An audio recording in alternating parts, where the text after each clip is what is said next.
era kati emanyi wano mukyaki tulabika tuliwo babiri sseka mbuuzanyo okwo mutabani wange Jona ate ali mu nju mwennyini mutabani wa Amu naye yazaalibwa 3rd March.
Katiteeke emikono gyo waggulu ng'oyimiridde.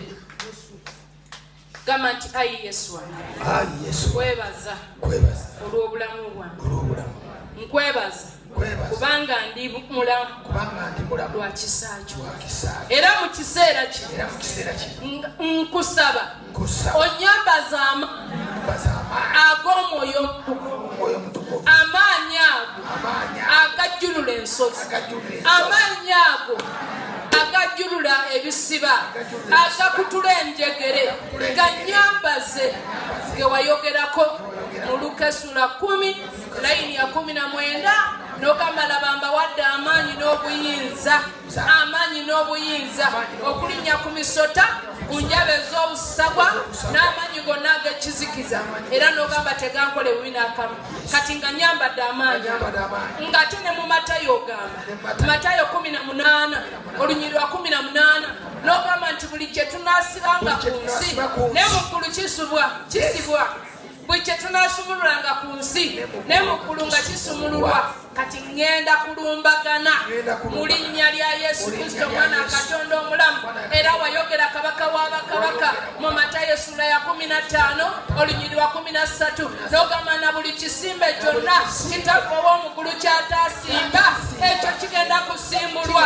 Kati kanyambadde amaanyi n'obuyinza nsimbula buli kisimbe kyonna ekibadde mu bwandu byange, ekibadde mu musaayi gwange, ekibadde mu teritori zange, ekibadde mu nnyumba yange, ekibadde mu baana bange, ekibadde mu byange byonna, ekibadde mu kisimbulwe mu linnya lya Yesu.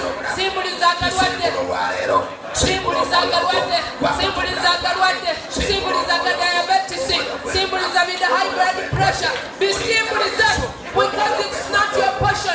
Simbuliza ebisiba abawala b'ewamwe, ebisiba abalenzi b'ewamwe, ebibaze emabega, ebireetera ebisiraani, ebyebikoligo. Simbuliza mu linnya lya Yesu omwoyo gw'obutafumbirwa, omwoyo gw'obutawasa, omwoyo gw'obutazaala nga sikulaba bw'osimbuliza. Simbuliza mu linnya lya Yesu. Simbuliza agalwadde gonna gasimbuliza mu linnya lya Yesu. Simbuliza agoyo gonna agakwetooloola, agakuleetera obunafu, agakuleetera obuzaala, agakuleetera kutemabega, agakuleetera kufiirizibwa. Simbuliza mu linnya lya Yesu. Simbuliza mu linnya lya Yesu Kristo mwana Katonda omulamu. Simbuliza ebisiraani, tusimbuliza ebikoligo, tusimbuliza amabanja, tusimbuliza obutafumbirwa, tusimbuliza obutawasa, agalwadde tugasimbuliza, tusimbuliza ebyegyokunemabega, tusimbuliza ebyegyokomera, ebyegyokomera gisimbuliza, simbuliza emyoyo egyo, simbuliza enjegere ezo zikutule, kutula enjegere ezo, enjegere zikutule mu linnya lya Yesu Kristo mwana Katonda omulamu. Kutula ekyakusiba, ekyakwata ebibyo, ekyakwata emikisa gyo, ekikwata famire yo, ekyo kikutule mu amannya gange nze Nsuuga Mustafa, nkola ne Alihira Holdings, era ndowooza abantu abazze batukubira bagenda olaba nga yenze yennyini bwe balaba mu vidiyo ate nze gwe balabye ku sayiti yaabwe. Biodigester kirabise nti kati abantu batandise okukkiriza nti gwe mulembe oguliko. Kituufu. Kuba okusookera ddala omunnayuganda yali amanyi nti yaabo bokka abayina enzigi enfunda kwa tuze twogerako nga ddala ddala ennyumba eri wano naye nga tetulina kabuyonjo we tugiteeka. Ku mulundi guno apartments zino zirabika nga zirina space nnene nnyo naye era nabo basazeewo okukozesa nkola eno. Basazeewo okukozesa nkola eno lwa nsonga olw'ebirungi n'emisomo gye tuzze tukola tusomesa abantu. Tutundire ekinnya mulundi guno engeri gye mukikozeemu. Leero ndaba mwawudde mu bibiri. Saate bulijjo twali tulaba nga ye batadde tanka eno wabbali bwe muteeka amayinja. Okay, biodigester neri entono kuba kati ndaba mwasemba otulambulako nga tukola entono ey'abantu 40. Eno y'abantu 100 gye tuzze okukola olwaleero. So ekigikozesa nti nno oluusi twawudde lwa nsonga bantu 100 kitegeeza amazzi mangi. Oluusi ky'ovalaba nti omuntu oli ankubira ne mugamba ogenda giteeka ku nyumba ya kiyamaka apartments muzikiti ekereziya so oli wambulira kikwagendo giteeka nsoolo determininga nengamba ontutekewo y'abantu 10 ontutekewo y'abantu 5 oba tutekewo y'abantu 4 soko tulambuliye ku migaso nanyini nyumba zino gyagenda ofuna mu biodigest eno gyemukoledde kakati nanyini nyumba eno yeesiimye nnyo lwansonga nti eno biodigester era emigaso gyayo egigirimu gyagenda ofuna ekisooka tagenda keera lunaku agambe nti bannange septic yajjudde nti nno ajja aleeta ekimotoka ate kimuggyako ssente ng'olwedde yagizimba so biodigester tegenda keera ku makya nti ejjudde so nawe nkityo ogwo mugaso gwe gusinga kubanga eri gundi yaffe twagikolanga naye ate era still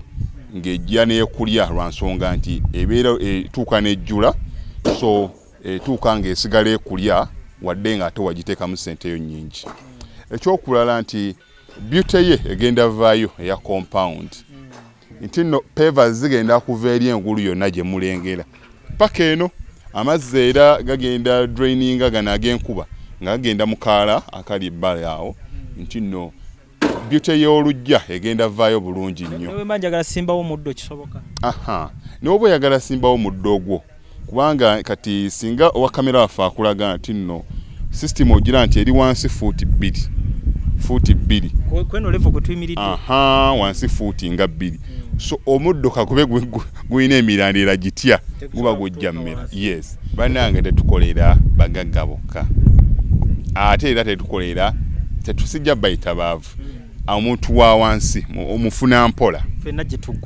gye tuggwa nange ndi mufuna mpola so sikolera bantu sina kika kye ngamba mbuno nno nkolera baneeno wabula buli omu nga bwozze bwe tukola ki bwe tukwata kati Alhira Holdings Uganda Limited tusangibwa Kamoocha Prince Charles Drive plot 45 Kamoocha we wali offices zaffe tulina enamba z'amasimu esooka ya Airtel 07017669992 neya MTN 0789224230 abasinga batumanyira mu biodigester kuba bwe tuvudde nnyo mu kamera naye nga baklanti baffe abapya n'abakadde bagenze bakitegeera nti no ne general construction yenna mwetuli